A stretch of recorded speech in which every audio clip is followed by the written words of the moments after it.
what is really true. Because the story in her head was his hands were coming around me. Maybe that was good. Maybe it wasn't. It looked kind of scary at the time. So I kind of pushed him aside, and I'm sure that created some things for him.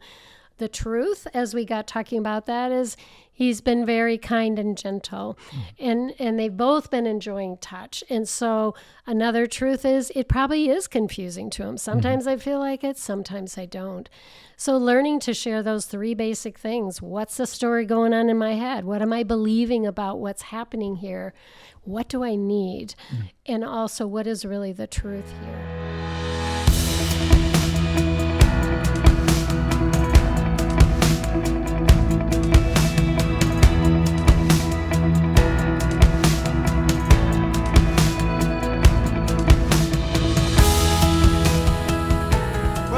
Faithful and True podcast. I'm Randy Everett, your co-host, and we are here today with our usual host, Greg Miller. Greg, yes, good to see you. It's good to be here. And the director of Faithful and True, Deb Laaser.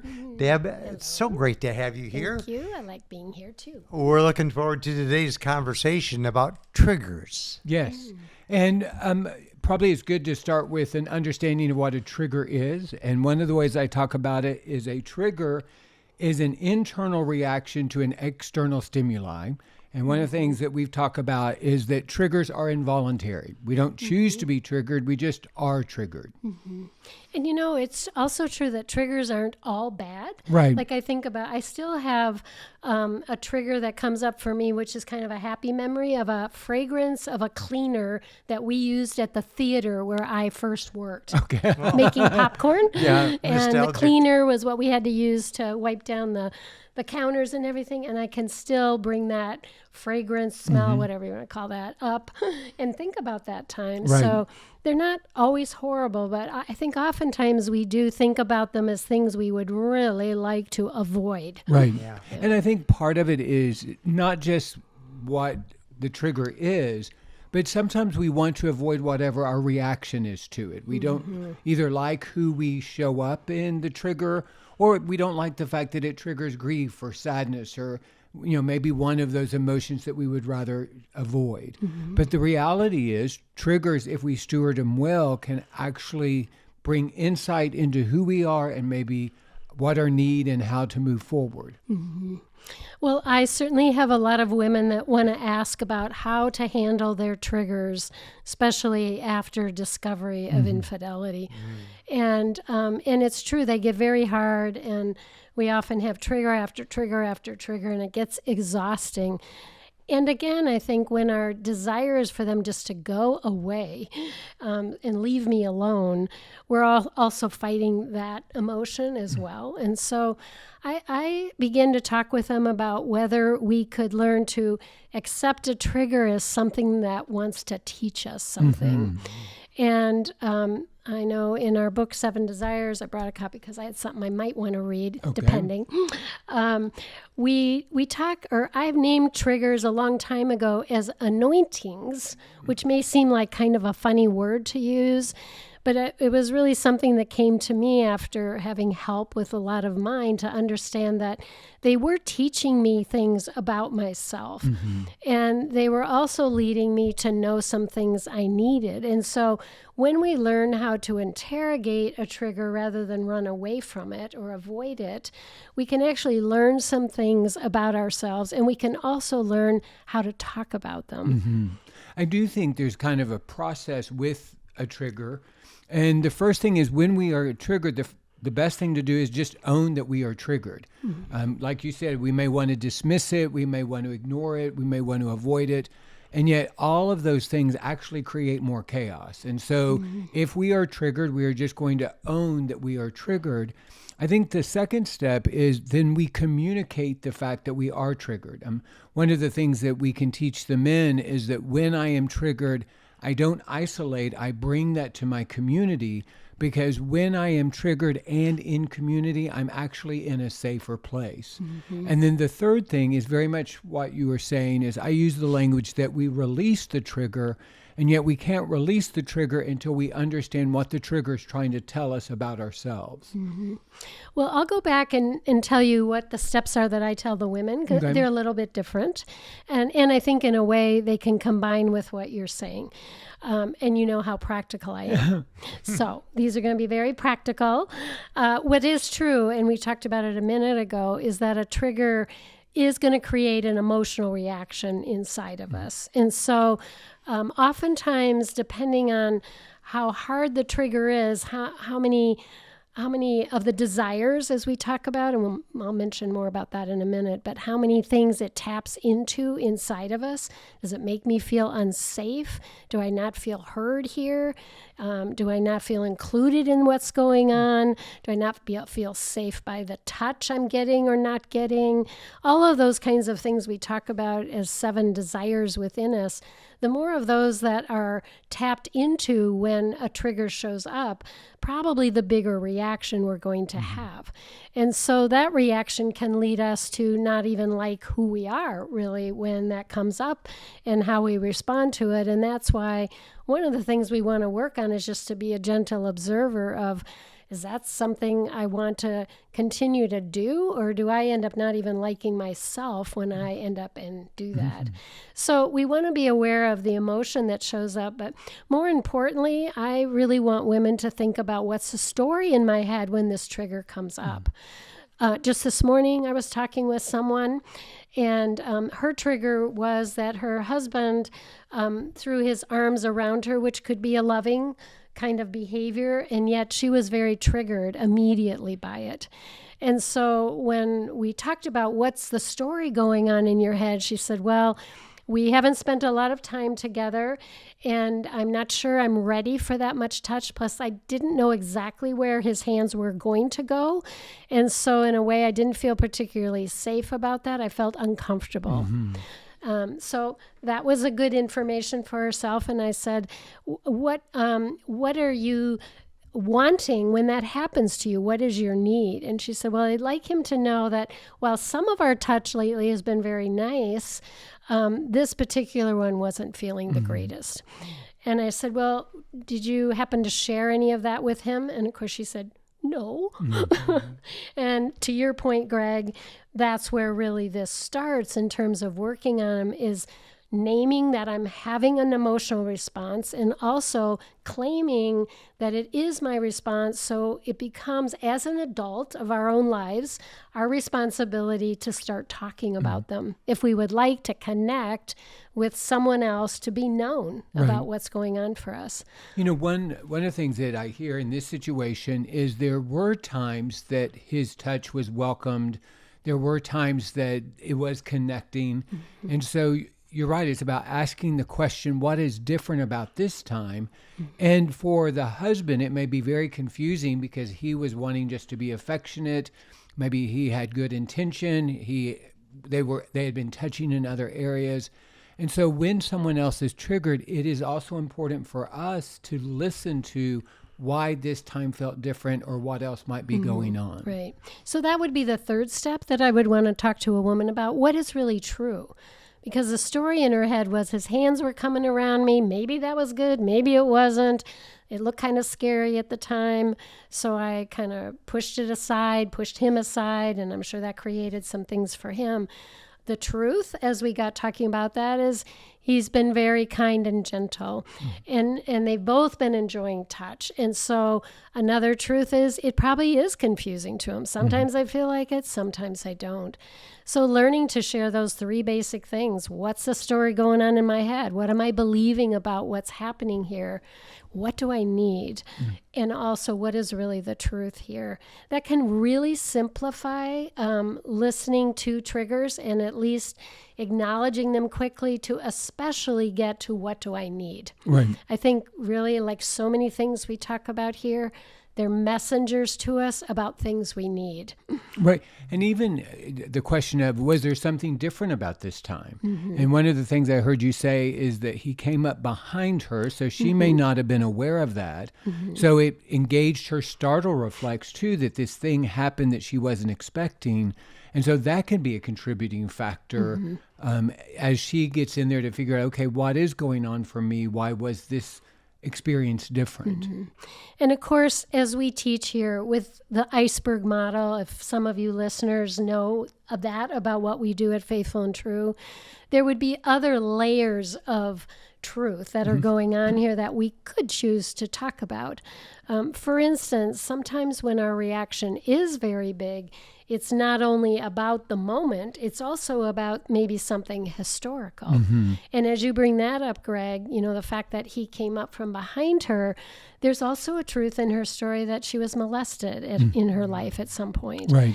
Now, we didn't get into how or when that happened, but it could be that happened from someone that surprised her from behind. Right. And that would add another layer of emotional reaction to this, especially if she hadn't done a lot of looking into exploring that in her own life. Well, one of the questions we even ask when we're working with couples at the couples workshop using the iceberg is there a story that this experience reminds you of? Right. And what can be true for a lot of people is their first reaction could be, no, not really, or they may dismiss that. But it's when we create some space and give ourselves permission to reflect that some of these associations that maybe start unconsciously but can move to consciousness that we can become aware of them. Yes, I think that's very true. Another way that we learn to explore these triggers in even a deeper way is to look at some of the desires that we believe God has put in all of us to help us grow and keep us safe may have been a part of the trigger which created, again, more reaction. So maybe what I'll do is just briefly explain the 7 desires and let our listeners just be gentle observers of yourself, of when you are triggered. Which ones of these desires might in fact have been something that was part of this? So the first one is about not feeling heard and understood. I think we hear that a lot with couples who are, you don't hear me right now. You're not listening to me. And maybe everybody's fighting for time to talk, and I want to be heard and you want to be heard. And so that may be true. Another one is the desire to be affirmed or appreciated for some of the things that you do. And another one is the desire to feel blessed or loved unconditionally. That's a hard one because we're all falling and failing in our earthly relationships. So it is hard to feel unconditionally loved, really, probably anywhere other than through our relationship with God. Another desire we talk about is the desire to feel safe. And of course, that can be about a lot of things. It could be about having shelter over our head to sleep well at night. It could be about having enough money. It could be about feeling that we are safe so that no one will touch us in hurtful ways, whether that be sexually, verbally, physically. It could be that.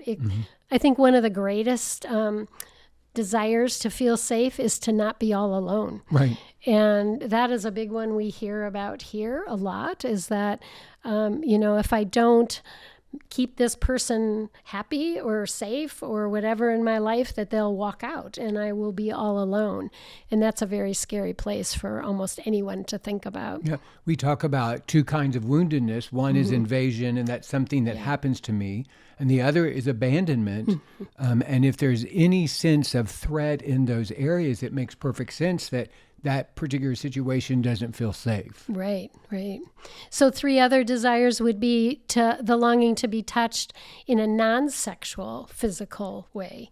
And that would be a little bit like what I was talking about in this trigger, just to hold hands or rub each other's backs or have a hug or something like that. And the last 2 kind of go together, the desire to feel chosen and the desire to be included. So one of the things that we can learn to do when a trigger comes to us is to think about these 7 desires and which ones, in fact, we're missing in this desire. If for the woman I was just talking about, there would probably surely be one about it not feeling like safe touch.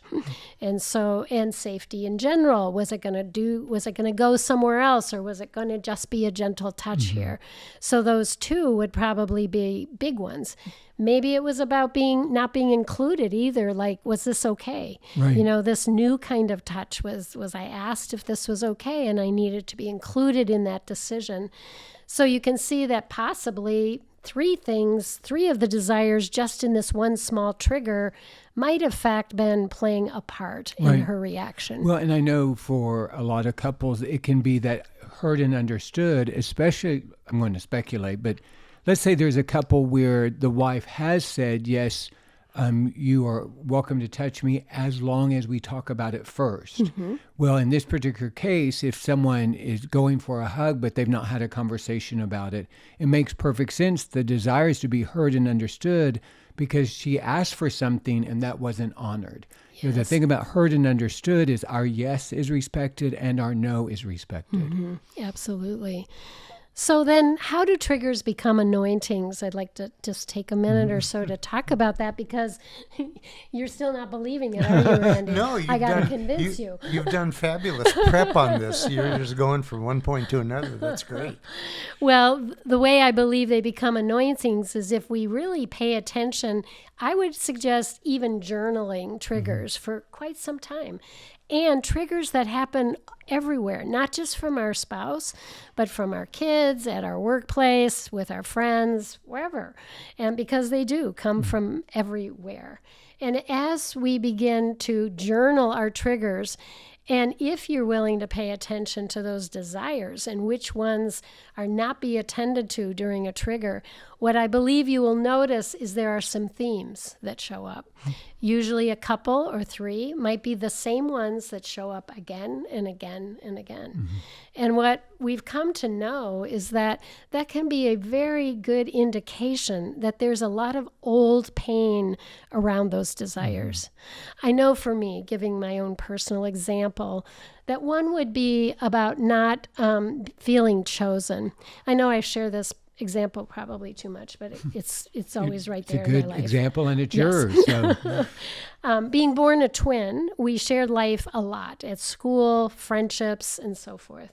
And as life went along, our parents requested we be in different classes, so we had our own individual communities. But you know how it is when you have a friend you met in second grade, they're hopefully going to be your friend in third grade, but maybe they won't. Then they'll be in the other class, and in my case with my twin sister, and then lo and behold, they become good friends, and I feel left out. And I think there was a lot of my life where just because I was a twin, and I'm sure there were many other things that contributed to this, but just that one example left me, I believe, with many, many times of feeling left out and not included. And of course, I didn't talk about it. I didn't know how to own a trigger back then. Yeah. And so I didn't talk about it. I just sent it inside and created beliefs about myself, which then I would have to work on in time because they weren't truths necessarily. They were what I formulated as a child. So what I'm saying to all of you out there is if you do some of this work, I think you too will find that there are a couple or three that show up pretty routinely. Mark and I were working with a couple one time, and they were working on separation, and she wanted to feel safe, which is such a big word, can mean a lot of things. And for her, what we realized over time is there were numerous ways her safety had been destroyed for her. And I'll tell you, there were so many things he was doing, even in separation, that still triggered that for her, that until she was able to go after that and figure out how to create her own safety, first of all, and to what extent it could, if at all, exist in the relationship. They were really stuck. Right. So, well, and part of it is even getting clear how much of this energy is about what's happening currently, yes, and how much of this is historic. And one of the things I've heard you say is this idea that how the desires were either met or not met in the past will show up in our current relationships.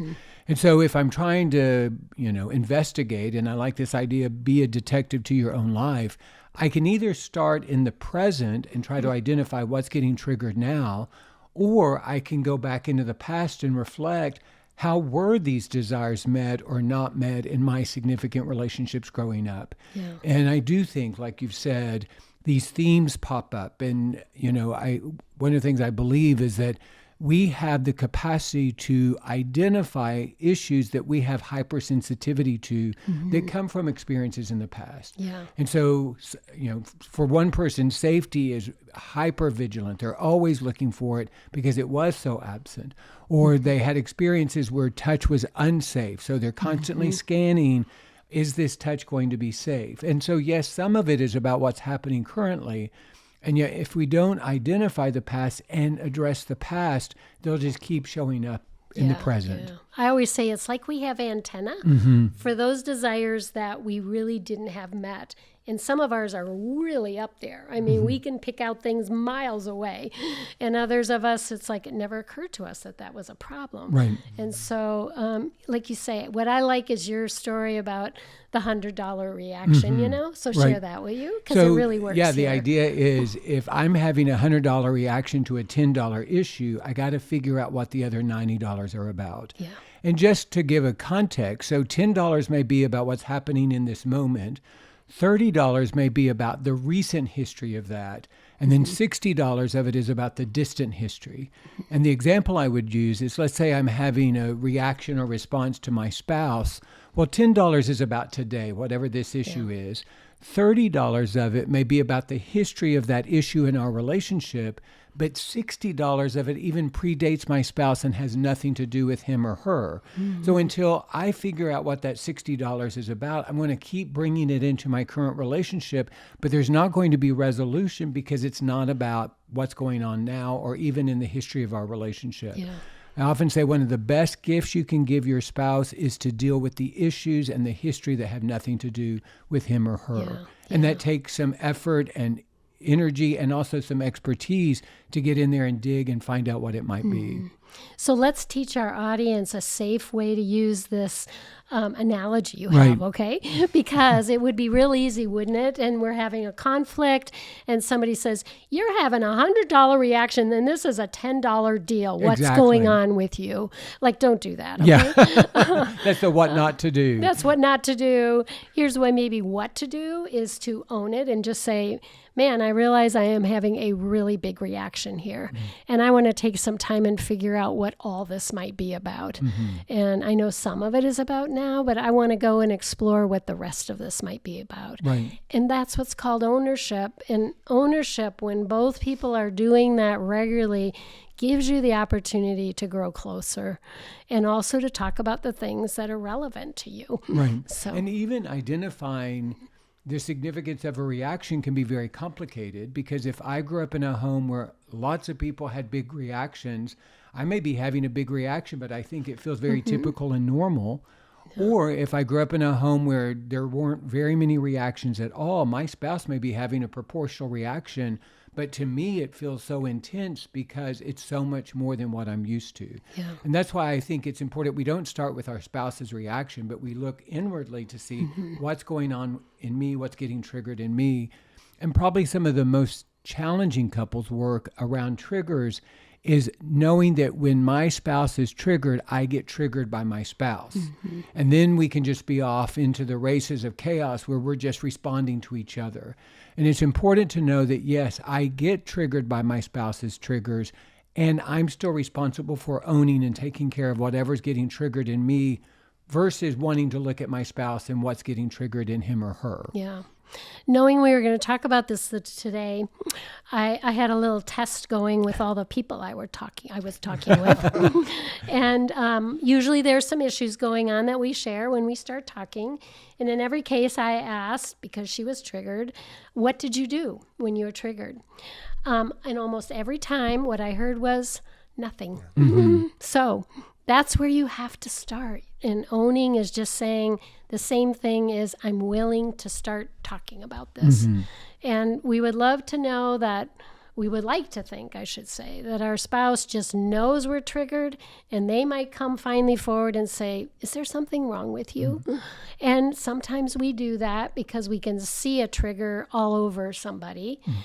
Actually, though, the mature way to handle triggers and to be an emotional adult about them is to say, wow, I've just had this emotional reaction. I'm feeling really sad, or I'm feeling really scared, and I'd like to talk to you about it. Do you have a few minutes?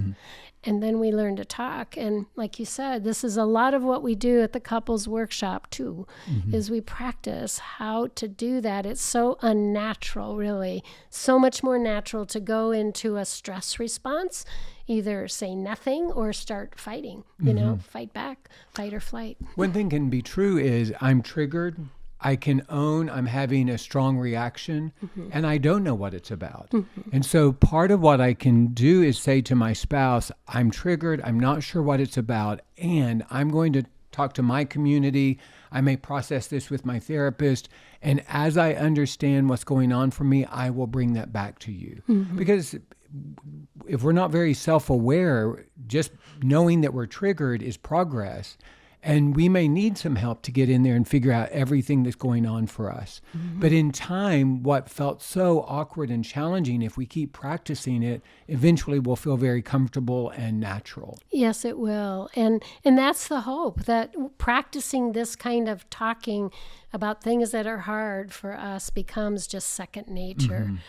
I would also like to just challenge our audience to think about not using the word trigger necessarily, because I don't know about you, but if somebody comes up to me and says, I'm triggered, it's so hard not to immediately assume responsibility for it and you personalize it. I think if we can start out by more accurately just saying, I'm having a response and I'm feeling this way, scared, frustrated, whatever. We might even say, it's really not about you. I just got off this call with my best friend and I'm so disappointed about this or whatever. So, we need to also practice not being afraid of talking about our emotional reactions with each other. And if we do that around everything in our life, then everything doesn't become about each other. And so that's a really important thing to practice. A concept I was introduced to by my therapist was this idea that I'm activated. And the reason I like that is it reminds me I am. I'm having a physiological response. Maybe my heart is beating faster. Maybe I am breathing differently. I'm emotionally responding. So I went from just observing or maybe in some sort of more passive state, something happened and now I'm activated and I'm responsible for that. I got to figure out what that's about for me. Now, you mentioned that you had something to read. Is that something that we can? Yes. Well, I really liked the summary here, and this is from the book that Mark and I wrote called 7 Desires. So we get if some of you want to learn more about that, it might be a place you can go. We've also had podcasts on a number of these things. Available at faithfulandtrue.com. Oh, thank you, Randy. I forget about that. But it said, the real message about triggers is that they are not experiences to avoid. They are instead opportunities to grow and mature spiritually and emotionally. When we own our own triggers, we accept responsibility for our reactions, and we stop blaming others. We find meaning in them, and we forgive those eventually who caused us to have them, if that is the case. They're not all that from that. We become anointed by them because we learn so much about ourselves. So great, thanks. Yeah. Thanks. That was a great way to wrap this up. And Deb, thanks for joining us today. Yeah, it's you're great to welcome. have you on the podcast as always. Greg, it was very nice to have you here today. What a breath of fresh air that was. We'd like to thank our first-time producer today, Daniel Martinez. He is expanding his talents and helping us produce the show today.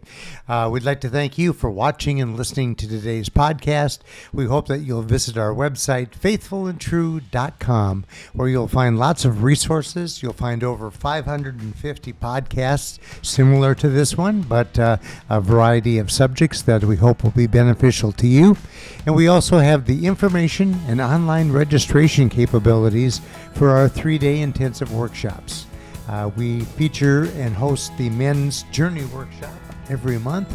We host and feature the Women's Workshop 3 times a year, and the same with the 2 variations of our Couples Workshop. So check out that information. It's all at faithfulandtrue.com, and we hope to see you at one of our upcoming events. In the meantime, we hope that this coming week for you will be a week that's filled with many blessings and with great vision.